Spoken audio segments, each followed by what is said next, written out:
Hello, everybody, and welcome to Greet the Week. This is Jan Moray, and we have my co-host, Mona Duncan, and a repeat guest, Bob Hoagland, on here with us. And today is, since it's the week of Valentine's Day, I decided that we would talk about relationships. So, relationships are very important, and that's one thing that Dr. Glasser taught us is most of our problems are probably due to a relationship that's not going so well for us. And so to learn how to make those relationships better, it helps us. And not only do we have Dr. Glasser's word on it, but I don't know how many of you have heard of the Harvard study, but there's a study that's been going on for almost 80 years. At Harvard University, they collected a group of Harvard sophomores and then a group of inner city kids from the Boston area and have been following them for all these years. Like less than 20 of them are still alive at this point. And they've been interviewing them, they've been interviewing their wives, they've been interviewing their children, and they're finding some pretty interesting things. And one of the things that they found is that the most important thing for health in your older years is having a good relationship. So I thought we'd talk about that a little bit today. Sounds good. At a training that I did, I was using Dr. Glasser's chart that he fixed, where it was from many, many years back to currently and then projecting into the future for the linear part, and then the scale part, whether it's increasing or not, is human relationships versus human technology. And in Dr. Glasser's finding is that technology is zooming, but the human relationships is pretty stalemated or maybe even declining. Probably declining. Yeah, probably declining. And I do that quite frequently. I'll just put the chart up there and have people to kind of talk about it and how would they scale it, as to whether the advance of technology and the stability of human relationships and so forth. And so at the last basic intensive training that I was doing, I had this gentleman there, and he was making I said, would you come up here and just chart it yourself? So he was really neat. I love the way he did it. He went all the way back to the caveman. Mm-hmm. And how, language had not been much that developed. And so they, was just speaking a few words, but yet they really understood each other and they communicated so much better and they needed each other because there was a lot of wild animals out there. And then he talked about how they didn't have anything except maybe a club that they just picked up as far as technology goes. And then he took it on down. And each time he was doing it, he had humanity going down a little bit and technology going up a little bit. But it was in increments. But then as he got to a certain point on charting this himself, one of the students charting it himself, he looked at how now we have so much technology and it's readily available to everyone that we have, in the palm of our hand. We have these iPhones and that we are sending emails and text messages and instant messaging and all of this. And yet we're going back to the emojis, back to the caveman, back to communicating through. Yeah. And how that, and so, I made the comment that I hope that if we, really do use those emojis and we're going back to hieroglyphics, that we will reconnect with the fact of how much we need each other. Right. Yeah, there was a survey done, and I don't know who did this survey, but they were asking people, how many close friends do you have that you can call on if you need some help? Right. And the average number, can you guess what it is? The average number of people that the average person has that they can call on. Like about 3 to 5. That's what I'd say. 0. 0 for real? 0. Isn't that sad? Yeah. That the average person does not know of anybody they can call when they need help. I mean, Yeah. we're all so connected with all this social media, but we're not making real friends. It's all superficial, and there's not anybody who's going to be there for us when we really need it. So that was a real startling statistic for me. So let's make the effort this week to go out and make a friend. Go make the effort to network. Go meet people. Just even to say hello to people when you walk down the street. I walk every morning. I have a 3-mile route because I haven't walked since Thursday, I think. and so I know a lot of people in the neighborhood, especially the dog walkers. And so you get to meet people as you're walking around, and that helps to cheer up my day, just to have somebody to talk to and say hello to. But there's a lot of people who don't talk to a single person all day, and they say that loneliness is as detrimental to our health as alcohol and smoking. Yeah, there's an organization here in Waco. It's called Friends for Life, and it was established simply to make a phone call. Just make a phone call. That you have someone that's going to care if you're alive or not. Yeah. And it's Friends for Life, and it's just wonderful. Yeah. So the thing of it is the person that, does think there's no one there for them, there are probably a lot more people there for them than they give themselves credit for. And I think that's true as well. We kind of shortchange them. And even though we may not feel comfortable asking them for help, they probably would help us if we really ask. Because a lot of times when you go to somebody and say, hey, I need a favor, you rarely get turned down. And in fact, a lot of people feel honored or feel touched that you come to them and ask them to do something for you. Well, that was Dale Carnegie's whole premise, was that to be a friend and to make friends, not only you help others, but ask them to help you. That is the most bonding thing you can do, if you ask someone to help you. Whether it's in giving you some advice. The thing of it is often when someone does give us advice, we think we have to take it. Right. And so therefore we're not about to ask anyone for advice, because then they'll expect me to follow through. But we have a choice whether to follow through or not. Yeah. And it goes back to what you talk so much on your mental fitness now, marathoners, is that we are in control of our own life, but we have to know that. And even though we get advice, we're always getting information and all this, it's up to us whether or not we receive that and act on it. And then also, since you're kind of talking about what happiness today and relationships and the pluses and the minuses, the drawing to or the driving apart, has to go with how we perceive what those inputs or advice or comments or was. Yeah. How we read it. How it measures on our barometer. And asking somebody for advice, even if you really have no intention of following it, is a way to make a connection.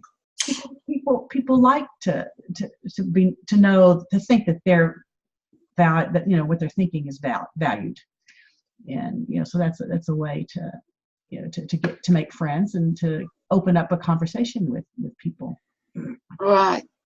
We're talking about my Facebook group, the Mental Fitness Marathoners. That's the theme for Wednesday, is what do you need? Today I need, and to learn to ask for what it is you need, because a lot of times we have a hard time. We want our husband to know exactly what we want. And he's not a mind reader. So we have to learn to ask for it and to be okay with asking for it.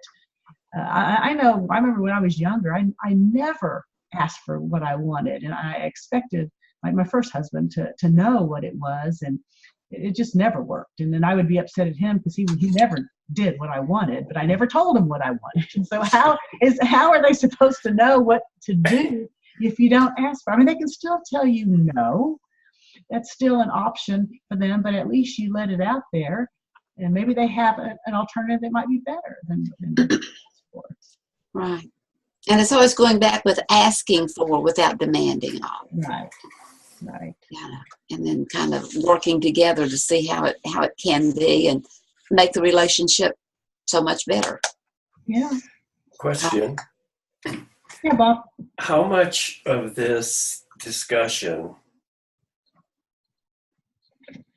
reflects your continued growth and learning, especially your learning of choice theory and the locus of control and all that?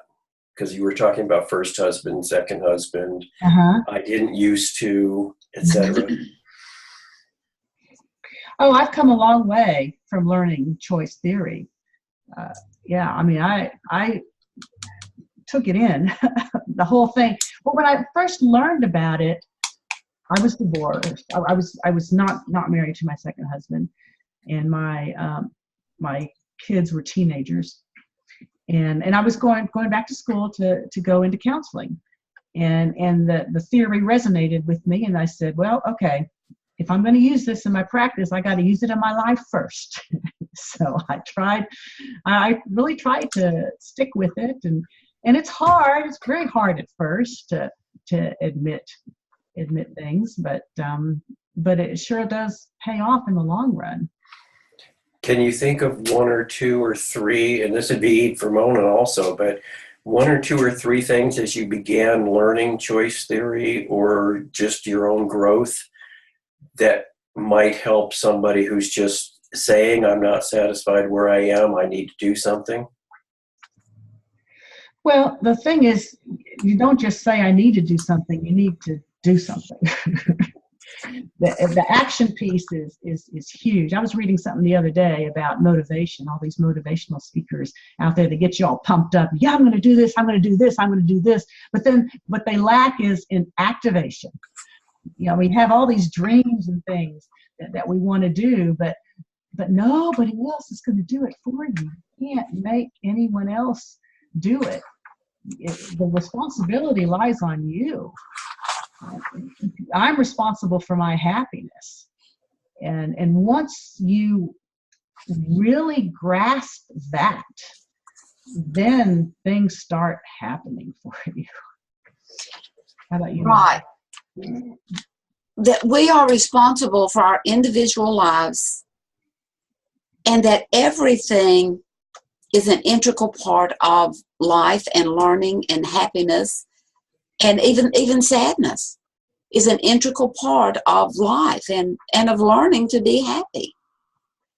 That I want to read you a thing. I didn't bring this out today. I was going through my files, and this was, anyway, it is from Sir Lawrence Vanderbilt. And he says, there's nothing wrong in searching for happiness, but of far more comfort to the soul is something greater than happiness or than unhappiness, and that is meaning. Mm-hmm. Because meaning transfigures all. And once what you are doing has for you meaning, it is irrelevant whether you are happy or unhappy, because you are content. You are not alone. You belong. Yeah. No, I like that word content. I think you said that last week. Content. Yeah. That, because a lot of times when you tell people, you know, to try to live a happier life, they're like, well, I don't really need to be a happy go lucky, everything's going well. And it's like, well, no, not everybody wants to be that way. And you can't be that way all the time, but happy with your life, being content with it. Was you going to say something, Bob? Yeah, I was at a workshop one time with Dr. Glasser. Excuse me. And one of the people in the audience basically said, well, Dr. Glasser, you're talking about perceptions right now. Would you say that the people who are happiest are the people who perceive the world more positively on a continual basis? And Bill sat there for a minute and he said, no. Mm-hmm. Exactly. He said, I think it's the people who can keep things neutral without going to the negative that are the happiest people. And I thought of that when you used the word content. Right. That if we can keep things kind of neutral and it's just the way it is. Living it. Aristotle said back many, many moons ago that the person who is the most content with the least is the happiest of all. Hmm. Maybe don't do it. Yeah. So have we talked, I don't like to use the same illustrations again and again, but have we talked before on expectations? Did just briefly, I think, last week. Huh? Just briefly last week, I think. Did we look at everything as the way that it seems and nothing is the way that it seems? I don't remember. No. Okay, well then let's do that. Okay. Okay. I'm going to say something one time, and I'm going to put some emotions, some actions into it, and I'd like you to repeat it with me, and if you want to do the actions, go for it. Everything is the way that it seems. Nothing is the way that it seems. Okay? Say it with me. Everything is the way that it seems. Nothing is the way that it seems. Everything is the way that it seems. Nothing is the way that it seems. Everything is the way that it seems. Nothing is the way that it seems. Okay, now what does that say to you? Do you have any agreement with it? Nothing is the no. Do you have anything anywhere in your being that resonates with? Yeah, that's right. Oh, I've been on both sides of that. I've been a lot on the nothing is the way it seems. Okay. So, well, no, that doesn't make a lick of sense. Well, the thing of it is we learn with, we see with our senses, we learn through our senses, we see things we want that, oh, boy, that's going to contribute to happiness, contentment, fulfillment, blah, blah, blah. And so we go for it, hook, line, and sinker.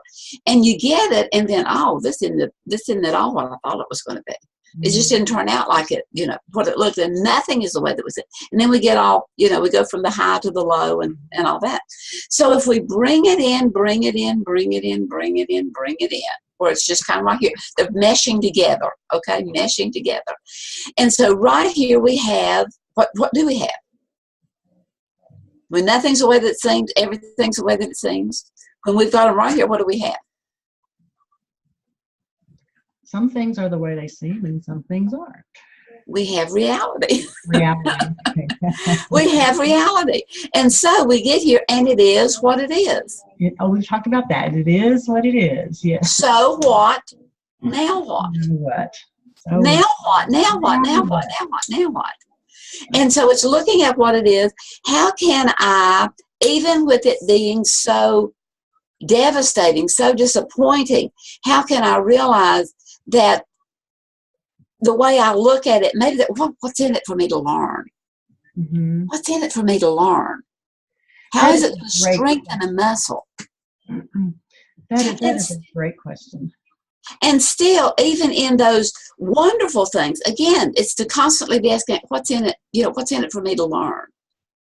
So I can sustain this. So we go for all this stuff because we're sensual people, and it's okay to be sensual. It's okay to have our needs met. But so often we go for these things because, oh, well, that's the way it seems, so that must be fulfilling. That must be the road to happiness, contentment, health, wealth, all this kind of stuff. And unfortunately, we become full, literally throwing up full, but we're not fulfilled. Mm. And it's not that fulfillment is not there, that contentment is not there because it's based on someone else's approval. And whether they approve or disapprove matters. It matters a lot. I care about what people think, but it's totally irrelevant. Right. Bottom line is it's totally irrelevant. And I want to please others. I want to work with them. But bottom line is, that they don't answer to my life and for my life. Mm-hmm. And that's not being ugly, hateful in your face. It's going back to relationships. It's developing a relationship with, in all manners that relationship entails, which it entails working together, whether that's in a marriage or in a business or neighborhood. It includes working together, cooperating together. How do we spend time together? How do we, our stuff together? All that kind of stuff relates to relationship. And if we're only kind and happy and give a gift or, whatever during Valentine's Day or Valentine's season, then, that is going to cast a negative shadow on the rest of that time spent in relating with those neighbors and coworkers. I was kind of disheartened the other day. I was having a meeting with a group of people, men and women mixed, and the men were dreading Valentine's Day coming up, because they're saying that for the women, there's a minimum amount that the men are supposed to do in order to make Valentine's Day right. And I went, wait, that's just wrong. You don't. Right.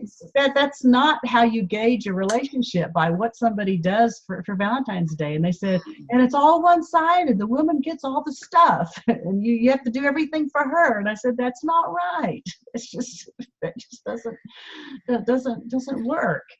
And but it really has gotten out of hand since when we were young. Everything is the way it seems, and nothing is the way it seems. Exactly. I think we're just not, the human heart beats the same. Yeah. And it doesn't matter what generation, what socioeconomic we're in, we are just more alike than we're different. Yeah. And as we learn, it just that little appreciation, because, it's being grateful. Right. And the more grateful we are, that's the key to being aware. Yeah. That's the key to awareness. That's the key to being conscious, is to being grateful for the little as well as the much. And that gratefulness, everything that appreciates goes up in value. And as we appreciate that little itty bitty dandelion that's half blown away, mm-hmm. It's not the gift itself, it's the person giving it. Right. And it's the heart in which it's given. And as we look at have loving judgment, having to observe lovingly without being judgmental. And it's to lovingly, it's to judge. We do judge. There's no doubt about that. But it's to have a loving judgment without being judgmental, or have a loving observation of, meaning that, back to the fact that, women get it all and the men's supposed to give it all or something, especially on Valentine's. So even if it is judging the fact that I have chosen a gift that I think will bless this person, will benefit them, that they will enjoy. And then, without judging that they was expecting me to give this or give that or give something else. And then whatever the gift might be, it is receiving it, accepting it with, oh, thanks for this little bitty tiny bauble. I really wanted something else. But accepting it as a gift from their heart. Yeah. See, and again, my question comes back to the same thing I had asked before, is both of you have really spent time on your own personal growth and awareness and your learning. What would you say to someone who does base his or her worth on what they receive, or how somebody treats them on Valentine's Day, or how they perceive themselves in a relationship? The value, go ahead, Jan. Well, I can remember, you use myself as an example. I was a horrible gift receiver. I was never satisfied with the gifts that I got for Christmas. And they never are things that I want. I mean, still today, they never are anything that I really want. And so, but before, I used to make it known that I didn't like it and I wasn't going to use it. And it's like, okay, so what does that do to the relationship when you do that? And what is more important? It's not important that, what they gave you. It's important that they made the effort to give it to you, unless they feel like they have to, and then that's a whole another story. But I remember my my son last year, his girlfriend, she was not spending Christmas with us, but she sent a gift for me along with him when he came to stay with us for Christmas. And my son gave me the gift. I hadn't even unwrapped it. And I said, "Oh, that she is so sweet. Tell her thank you so much." And Michael goes, "Mom, you haven't even opened it." I said, "I don't need to open it." Just the fact that she took the effort to give this to me is important. That's the thing. So how did you make that transformation? I'm not sure. I think I guess it must have been finding the relationship thing that focus more on the doing instead of the what. Back to what Mona said early on. Yeah. And then also it's you said, what would I say to someone like that? I would maybe give them a compliment right offhand, that you are intuitive, you are perceptive, and I think I hear what you're saying, and kind of see how they can receive that compliment. Because you know what, if you can't receive a compliment, I don't know that you can receive anything. Yeah. Now, you may not agree with it. I may think, what, you like this haircut? Give me a break. Surely you jest. I can't wait for it to grow out, So we may not like it. But you know what? If they're sincere and we can't receive that, then maybe we need to begin to self-evaluate. Why am I not receiving that? Why am I not receiving that? And begin to help them to realize that, you know what? And it goes back to our perception and how we see things. Mm-hmm. That sometimes we would say, well, look at that lousy gift that he gave me, back using to Jan's, the women deserve it all, the men give it all. Yeah. Well, look at that crummy little gift that he gave me. He doesn't love me. But look at it and say, oh, well, he gave me this gift. He must, it's an expression of love. But maybe not been the gift that I wanted, but it was an expression of love. And instead of looking at someone and thinking, well, they don't care anything about me, they forgot my birthday. Mm-hmm. Well, they forgot my birthday. Doesn't mean they don't care anything about me. It means they aren't very good in calendar keeping or time management or whatever. It's beginning to tease apart all of the emotion from what really is. And then once we see what really is, then we have something that we can really begin to work with. Either to build a good, healthy relationship, as in, I receive this and I accept this no matter what it is. Because we always have someone to thank. Everything in this life we have ever received, we have someone to thank for it. But there's a spectrum, and that spectrum is so wide. And so we, human beings, have a tendency to live right here in the middle ground. And we are always receiving stuff. Always, always, always. But we take it for granted. Mm-hmm. We get a paycheck. We get a reasonable, okay thing. And, we manage to make it through a busy traffic without super stressing. But we just take for granted.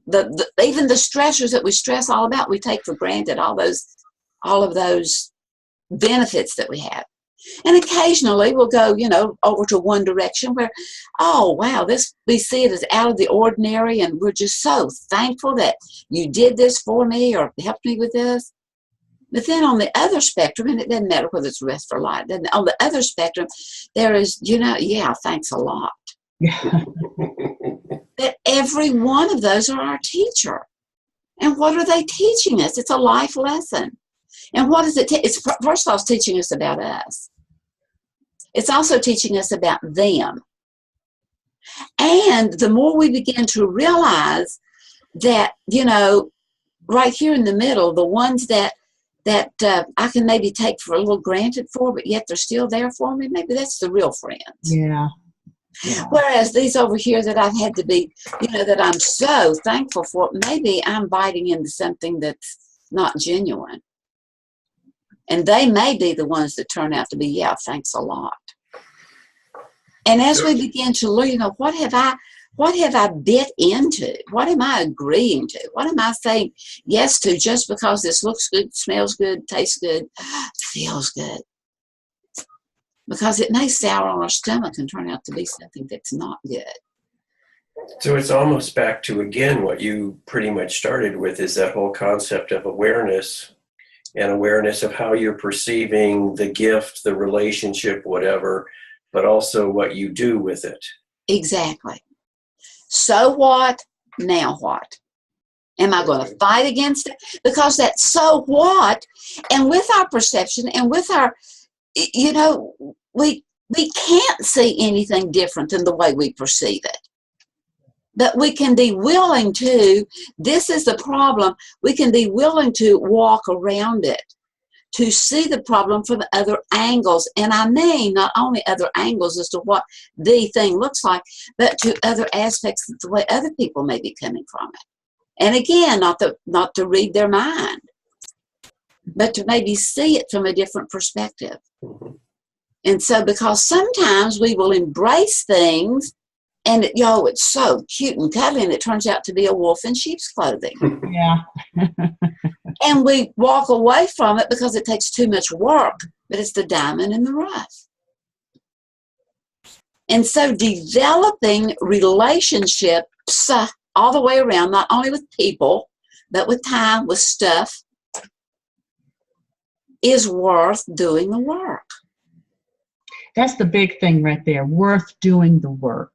It's worth work. doing the work. It takes work. Nothing is free. Nothing comes easily. Very few things. Maybe a few things come easily. But for most everything, you have to work at it. Being happy, you have to work at it. Having good relationships, you have to work at it. And you have to be willing to work at it. And it's day after day after day. Well, some things come easy.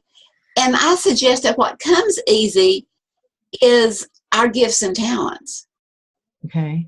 But then even with those things that come easy to us, we have to build a skill for them. Right. We have to develop them. Because, what you don't use, you lose. Right. I was thinking, too, that there are some people who don't like the word work, and especially towards relationships. And it just popped into my head that it's worth the focus, or it's worth the effort. Right. Instead of work. Yeah. Yeah. Yeah. Just again, because we all perceive words differently. Oh, exactly. Or it's worth the investment. It's worth the investment. That's good. That's another way that I personally like to look at life. Because you know what? I've been spent before. Financially spent, as well as emotionally spent and relationally spent. And so I want to look at everything I do as an investment. Everything. I am making an investment. In teaching the classes and working with the pre-release prisoners, that's a tough audience. Yeah. And I go in there, I am investing in their life, whether they want an investment in it or not. That is my goal. That is my determination. And everything I want to invest in, whether I'm getting a tip at Sonic or wherever, I'm making an investment in that person's life. Whether they, take it for granted or, oh, thank you, or yeah, wow, 10 cents. I thought everything was bigger in Texas. Well, I'm a West Virginian at heart. Okay. And we eked out everything. And I don't eke it out. I mean, it's just abundance. It just keeps coming, and I stand in amazement that everything that appreciates becomes much more valuable. Well, that's the thing, too. Once you start appreciating things, you find so much more to be grateful for. And life seems so much easier, so much better. Even with, my being sick this weekend, my husband was helping out. He did a lot of stuff for me. And, so I said, okay, I'm getting up. I'm getting out of bed. I'm going to get at least 5,000 steps today. where I've been in bed the last 2 days, but I'm gonna get up and I'm gonna start doing something. I'm not gonna milk this for any more than I need it. But I'm grateful for what he did, but I want to be able to do my own stuff too. Right. So what advice would you give to someone about Valentine's Day and relationships? Well, I think you should appreciate each other, and then decide together what you're going to do. I mean, my husband used to take me out to these, fancy restaurants every Valentine's Day. You'd fight the crowds and stuff. And I finally said, you don't need to do this. I said, I really, really appreciate the effort, but dressing up and going to these fancy places isn't big for me. And so it's just because he's got this standard at work because all the other guys are doing it. And so he's got to keep up with what they're doing. And so talk about it and find out what they're going to do, because you don't want the guy resenting that he's doing all this stuff and the woman's not appreciating it. You don't want the woman saying, hey, he doesn't love me because he didn't take me to this fancy place. So talk about it and come to some kind of an agreement of what's reasonable. And then flowers are prohibitively expensive on Valentine's Day, a lot more so than other times of the year. And I tell my husband it's okay to stop by H-E-B and give me flowers. That's perfectly fine. Exactly. It's the enjoyment of your company. Yeah.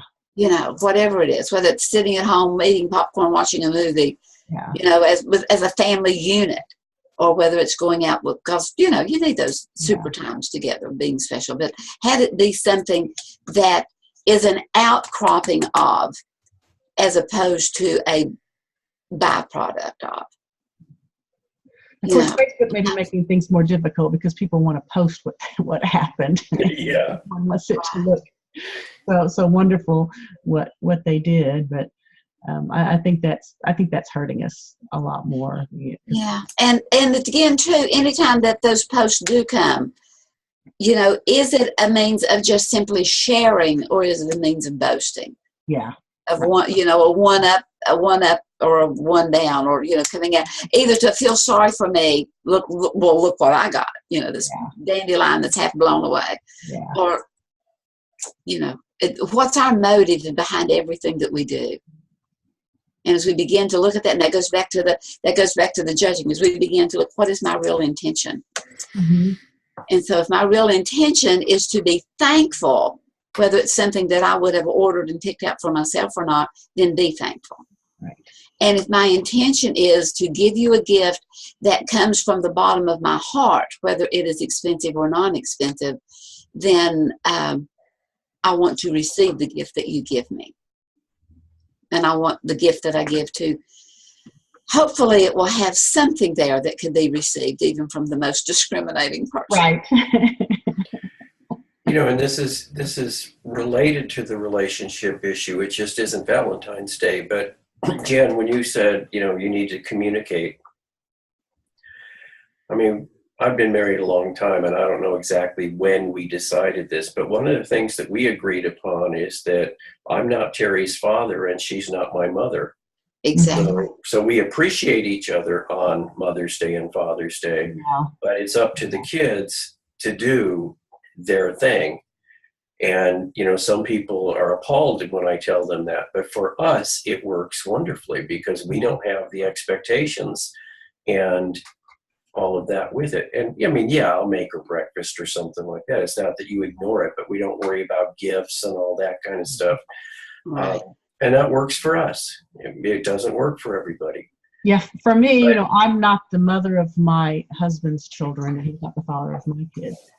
And he would do things for me for Mother's Day, and I said, no, I'm not your mom. You don't need to. He said, well, your kids don't do anything for you. So well, that's okay.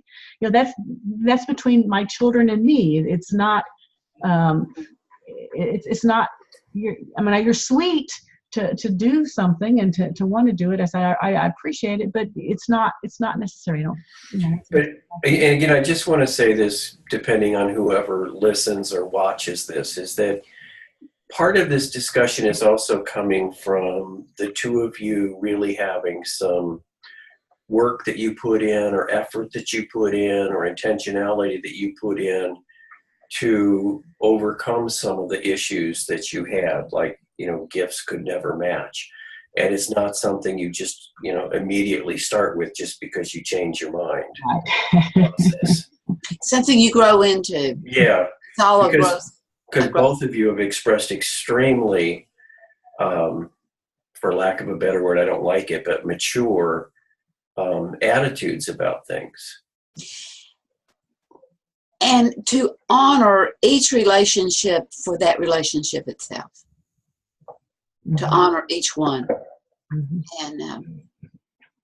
And to work on it, and not only what you want and in that communication, not only what you want the other person to do, but how could I help to make that relationship better. And whether that is asking them for their verbal, if I did this, would that help our relationship any? But it's also when you came up with something that you've come up with. So, and I think that's a good place for us to end for today. So thank you, Mona and Bob, for joining us, and we'll see you next week for Greet the Week. Okay. Thanks, Jan. Thanks, Mona. Thanks.